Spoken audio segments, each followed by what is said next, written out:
kwirorera GTN TV. Ritana ni reikitio kuri thirikari ya Kenya Kwanza kurora ringi ugitiri wa atongoria bururi-ini kumana na ongerereku wa njiragano cia atongoria bururi-ini muno ikuo cia batiri a kanitha wa Gatoreki. Akiaria mwena wa Machakos, munini wa gavana Countino Francis Mwangangi ataririe ni undu wa kumakania kuona riu atongoria a kanitha nio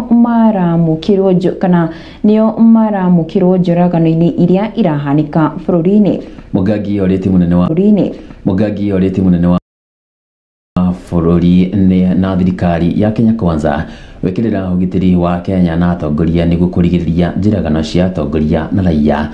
Oho akiuria gwethano gwa kionia kia mathina maria mari bururi-ini. Saa hii tumeona kuna mauaji ya makasisi ambao kanisa tunajua ilisimama na serikali hii mpaka ikakuwa serikali. Tafadhali suluhisha haya maneno ya hizi vifo ambao watu wanauliwa, wengine ambao kanisa tunajua ilisimama na serikali hii mpaka ikakuwa serikali.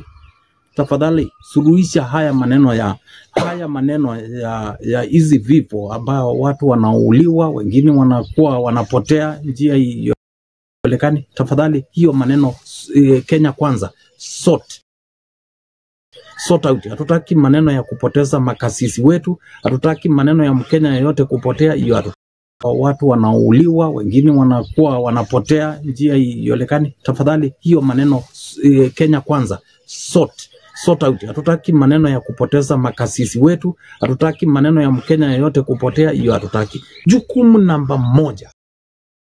Tafadhali hiyo maneno Kenya Kwanza sort out. Hatutaki maneno ya kupoteza makasisi wetu, hatutaki maneno ya Mkenya yote kupotea. Hiyo hatutaki. Jukumu namba 1 ni kuhakikisha ya kwamba kuna usalama wa kutosha kwa wananchi. Serikali ya Kenya Kwanza, jameni, wachaneni kukimbizana na viongozi ambao ni wa opposition. Hii haifai. Hii tuliona wakati William Ruto alikuwa anatafuta uongozi, watu wake wanashikwa. Lakini leo ni rais wa Kenya. Na wale walikuwa wanafanya hivyo bado wako Kenya hii. Saa hii Wakenya wakipiga kura muende nyumbani, mtaanza wengine mtaanza kujificha. Mlikuwa mnafanya wale mshidania munene bururi-ini David